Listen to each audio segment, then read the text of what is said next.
रावण का चरित्र एक विलेन के रूप में जाना जाता है। मित्रों, वीडियो पर अंत तक बने रहे और कहानी को गौर से सुनिएगा और चैनल को सब्सक्राइब कर लीजिएगा। तो चलिए कहानी को शुरू करते हैं।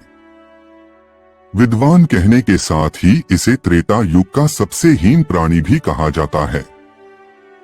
आमतौर पर जब भी रावण का जिक्र आता है तो हमारे मन में उसकी नकारात्मक छवि उभरती है और हम केवल उसके अवगुण देखते हैं। लेकिन वह जिस युग का प्राणी था, उस समय उसमें कई खूबियां विद्यमान थीं। आइए आज इन खूबियों पर ही नजर डालते हैं। महर्षि वाल्मीकि अपनी रामायण में रावण का जिक्र करते समय वर्णन करते हैं कि जब माता सीता की खोज में हनुमान जी लंका पहुँचे तो वह भी रावण की खूबियों से आकर्षित हुए बिना नहीं रह सके। रामायण में कहा गया है कि लंका और रावण को देखकर हनुमान जी ने कहा था, रावण रूपरंग, सौंदर्य, धैर्य, कांति तथा सर्वलक्षणों से युक्त वीर पुरुष है।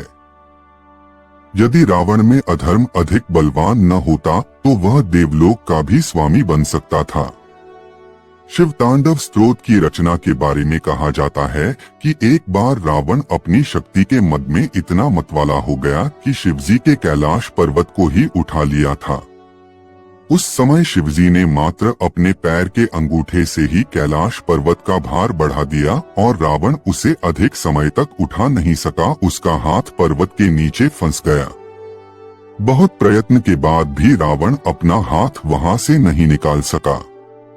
तब रावण ने शिवजी को प्रसन्न करने के लिए उसी समय शिव तांडव स्तोत्र रच दिया। इससे शिवजी प्रसन्न हुए और उसे मुक्त कर दिया। रावण के ज्ञान के बारे में कहा जाता है कि उसके बराबर प्रखर बुद्धि का प्राणी पृथ्वी पर कोई दूसरा नहीं हुआ है। इंसान के मस्तिष्क में बुद्धि और ज्ञान का भंडार होता है, जिसके बल पर वह जो चाहे हासिल कर सकता है। रावण के तो 10 सिर यानी 10 मस्तिष्क थे। रावण वास्तुशास्त्र का बहुत बड़ा ज्ञाता था। कहते हैं, माता पार्वती के लिए महल के निर्माण का कार्य भगवान शंकर ने रावण को ही सौंपा था। तब रावण ने सोने की लंका का निर्माण किया। भगवान शिव ने गृह प्रवेश की पूजा के लिए भी रावण को ही पुरोहित बनाया। जब पूजन समाप्ति के बाद दक्षिणा देने का नंबर आया तो रावण ने वही सोने की लंका भगवान से दक्षिणा में मांग ली। रावण महातपस्वी था। अपने तप के बल पर ही उसने सभी देवों और ग्रहों को अपने पक्ष में कर लिया था।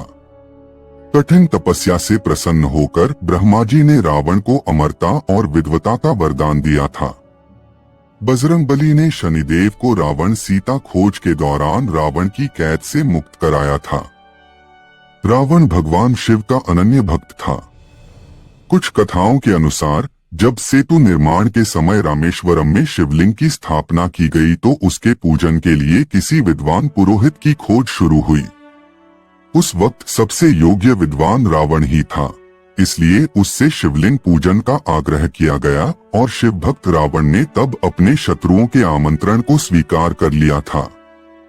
वेदों की ऋचाओं पर अनुसंधान कर रावण ने विज्ञान के अनेक क्षेत्रों में उल्लेखनीय सफलता हासिल की।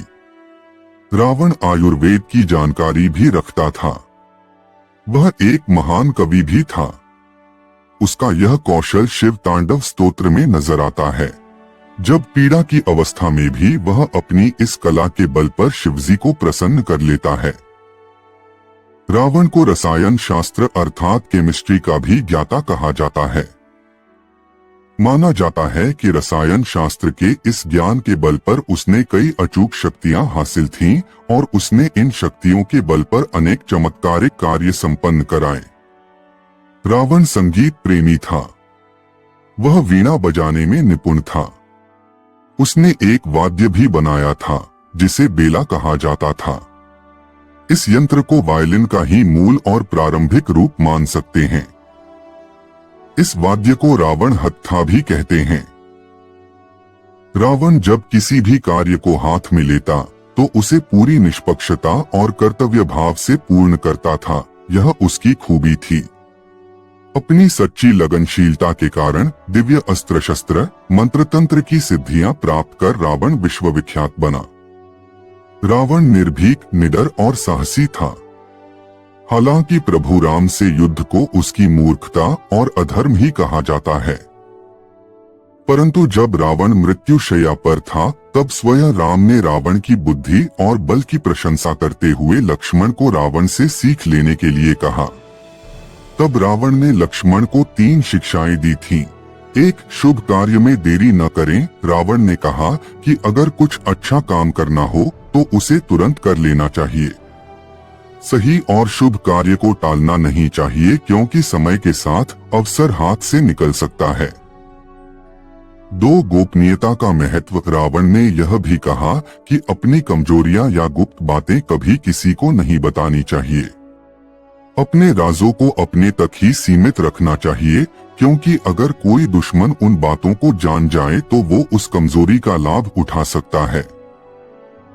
3. बुरे कार्य को जितना जल्दी हो छोड़ दें। रावण ने बताया कि अगर आप कोई बुरा या गलत काम कर रहे हो तो उसे तुरंत छोड़ देना चाहिए।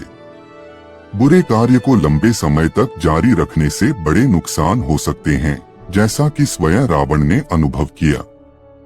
ये शिक्षाएं आज भी बहुत मूल्यवान मानी जाती हैं और जीवन में सफलता तथा विवेकपूर्ण निर्णय लेने के लिए मार्गदर्शक सिद्ध होती हैं।